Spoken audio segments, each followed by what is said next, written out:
एक शाम प्राची टीवी पर सीरियल देख रही होती है। तभी उसकी सास वहां आती है। अरे सीरियल में तो ऐसे मग्न है जैसे आज रात का खाना पड़ोसी आकर बनाएंगे। मुझे पता ही नहीं था आपने अपने बेटे की शादी पड़ोस में भी की हुई है। हैं? मतलब? मतलब इस घर में सारा काम बहू ही करती है, आप तो सिर्फ खर्राटे मारती हैं। अच्छा जी, फिलहाल तो तुम आराम फरमा रही हो, चलो जाओ, ये मेरे टीवी देखने का समय है। आहा, इसीलिए मुझे भगाया जा रहा है। सॉरी, अब तो बिल्कुल नहीं जाऊंगी। प्राची की इस बात पर दोनों सास बहू के बीच टीवी रिमोट के पीछे बच्चों जैसे छीना झपटी शुरू हो जाती है, जिसके बीच श्लोक भी काम से घर वापस आ जाता है। हाँ, आज मेरी चूहे बिल्ली की जोड़ी किस बात पर झगड़ रही है? अरे तेरे बीवी मुझे टीवी ही नहीं देखने दे रही। अरे तुम्हारी मम्मी मुझे खाना बनाने के लिए फोर्स कर रही है। अरे वाह, ऐसे बेतुके रीजन पर तो बच्चे भी झगड़ा नहीं करते। अरे मुझे कुछ मत बोल, सब इसने ही शुरू किया है। हाँ हाँ, जैसे आप तो बहुत दूध की धूली है ना। अरे बस, दोनों चुप। प्राची जाओ, खाने की तैयारी करो। और माँ तुम छोड़ो, तुम्हें क्या बोलूं, शांति से अपना सीरियल देखो, मुझे दोबारा लड़ने की आवाज सुनाई नहीं देनी चाहिए। ऐसा बोलकर श्लोक वहां से चला जाता है, जिसके पीछे पीछे प्राची भी कुछ न कुछ बड़बड़ाते हुए रसोई में चली जाती है। हाँ हाँ, सासू जी को तो कुछ बोलेंगे ही नहीं, बस मुझ पर ही हुक्म चलता है, खाना बनाओ, जैसे मैं इनके घर में खाना बनाने के लिए आई हूँ। इसी तरह शाम बीतती है और रात को श्लोक और प्राची की सास खाना खाकर सोने चले जाते हैं, लेकिन प्राची गुस्से में कुछ खाए बिना काम में ही लगी रहती है। इस घर में किसी को घंटा फिक्र नहीं पड़ता, मैं खाऊं या भूखी रहूं। प्राची कुछ देर के लिए रसोई से बाहर जाती है और जैसे ही वापस आती है तो वहां दूध का भरा ग्लास देखकर हैरान रह जाती है। फिक्र पूरी है, बस दिखाना नहीं है। प्राची दूध पीकर सोने चली जाती है और अगली सुबह एक बार फिर सास बहू का कार्टून नेटवर्क स्टार्ट हो जाता है। ये तुमने ही किया है। अरे अजीब जबरदस्ती है, मैं बोल रही हूँ मैंने कुछ नहीं किया। दोनों ने मिलकर पूरे घर को पागल खाना बनाया हुआ है। यहाँ कोई नॉर्मल इंसान तो रह ही नहीं सकता, इसीलिए अब पड़ोसी क्या रिश्तेदार भी घर आने से कतराते हैं। और सुन बेटे, तू भी चंगा, तेरी माँ भी चंगी, तेरी बीवी भी चंगी, रिश्तेदार।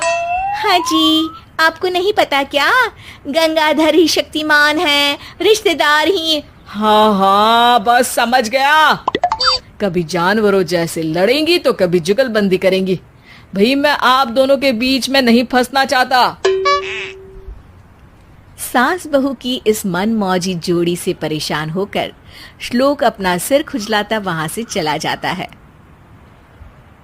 चलो अब मैं भी कीर्तन में जा रही हूँ।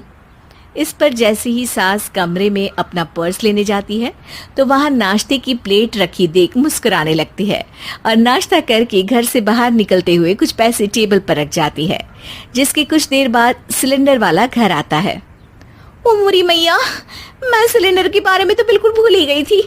घर खर्च के सारे पैसे भी मम्मी के पास है और श्लोक से बोला तो उल्टा 4 बात सुनाएंगे।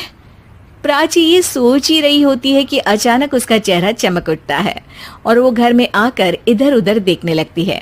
तभी उसकी नजर टेबल पर रखे पैसों पर पड़ती है, जिन्हें वो सिलेंडर वाले को दे देती है। ये सब श्लोक देख लेता है। अच्छा बेटे, इतना बड़ा घोटाला, सबके सामने मैं तेरी दुश्मन और पीठ पीछे तेरी मेरी यारी। इस पर श्लोक एक प्लान बनाता है और शाम को सब एक साथ बैठे होने पर बोलने लगता है। माँ, तुम दोनों की बहुत लड़ाई होती है, इसलिए मैं सोच रहा हूँ कि प्राची को उसके घर छोड़ाऊं, इससे वो भी खुश रहेगी और तुम भी। अचानक श्लोक की ये बात सुनकर सास बहू शौक से उसकी तरफ देखती हैं। अरे ऐसे कैसे घर छोड़ाओगे, मुझे कहीं नहीं जाना। अरे तुमने बोला नहीं पर मैंने सुन लिया, तुम्हें मम्मी के साथ रहना अच्छा नहीं लगता, मुझे पता है।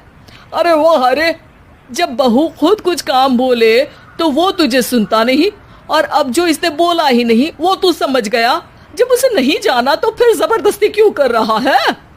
अच्छा, फिर आपको मौसी के घर छोड़ाता हूँ, बस अब आप दोनों एक घर में एक छत के नीचे नहीं रह सकती। मैं इस टॉम एंड जेरी की जोड़ी को और नहीं झेल सकता। है? ऐसे कैसे नहीं रह सकते? तुम्हें इतनी दिक्कत है तो तुम्हारा बोरिया बिस्तर पैक कर देती हूँ, लेकिन मम्मी जी कहीं नहीं जाएंगी। बिल्कुल यही सुनना था मुझे। अगर दोनों में इतना ही प्यार है फिर हर वक्त ये लड़ाई का नाटक क्यों करती हो? देखा मैंने कैसे माँ किचन में दूध रखती है और तुम उनके लिए कमरे में नाश्ता रखती हो, और कैसे वो पहले ही तुम्हारी दिक्कत समझकर घर में पैसे रखकर बाहर जाती है। अरे भाई, इतना ड्रामा तो डेली सोप में भी नहीं होता जितना तुम दोनों ने इस घर में फैलाया हुआ है।